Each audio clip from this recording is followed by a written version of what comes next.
حضرت صوبان رضی اللہ عنہ کا بیان ہے، رسول اللہ صلی اللہ علیہ وسلم نے فرمایا، ایسا وقت آنے والا ہے کہ دوسری امتیں تمہارے خلاف ایک دوسرے کو بلائیں گی، جیسے کہ کھانے والے اپنے پیالے پر ایک دوسرے کو بلاتے ہیں۔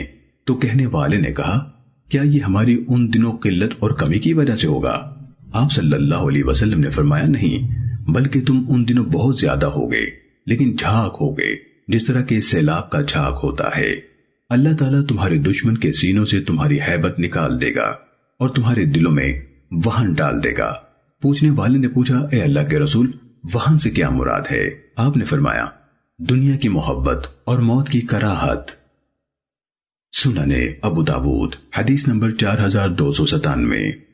حضرت ابو ہریرہ رضی اللہ عنہ سے مروی ہے، نبی صلی اللہ علیہ وسلم نے فرمایا، قیامت اس وقت تک نہیں آئے گی جب تک کہ تم یعنی مسلمان ایک قوم سے جنگ نہ کر لو جن کے جوتے بالوں کے ہوں گے، اور اس وقت تک قیامت نہیں آئے گی جب تک کہ تم ایک قوم سے جنگ نہ کر لو جن کی آنکھیں چھوٹی اور ناکیں چپٹی ہوں گی، ان کے چہرے گویا ڈھالے ہوں گے جن پر چمڑا وغیرہ لگا ہوتا ہے۔ سنن ابو داود حدیث نمبر 4304۔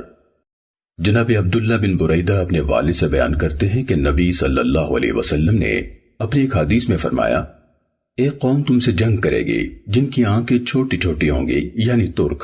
فرمایا، تم انہیں 3 بار دھکیلو گے حتیٰ کہ جزیرہ عرب کے کنارے پر پہنچا دو گے۔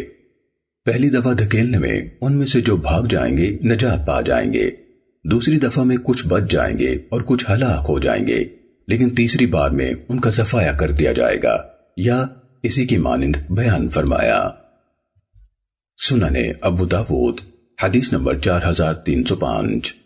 جناب مسلم بن ابو بکر کہتے ہیں کہ میں نے اپنے والد سے سنا، بیان کرتے تھے کہ رسول اللہ صلی اللہ علیہ وسلم نے فرمایا، میری امت کے کچھ لوگ زیری علاقے کی زمین میں اتریں گے جسے بصرہ کہتے ہوں گے، جو دریائے دجلہ کے کنارے آباد ہوگا، اور اس پر ایک پل ہوگا، اس کی آبادی بہت زیادہ ہوگی اور یہ مہاجروں کا شہر ہوگا۔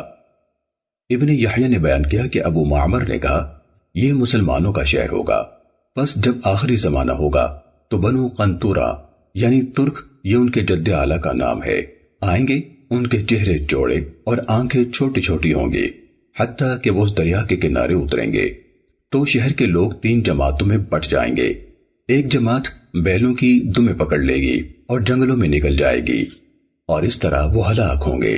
دوسری جماعت اپنے لیے امان طلب کرے گی اور وہ کافر ہو جائیں گے، اور تیسری جماعت وہ ہوگی جو اپنی اولاد کی پرواہ نہ کرتے ہوئے انہیں اپنی پیٹھوں پیچھے چھوڑ کر ان کے ساتھ قتال کرے گی، اور یہی لوگ عظیم شہداء ہوں گے۔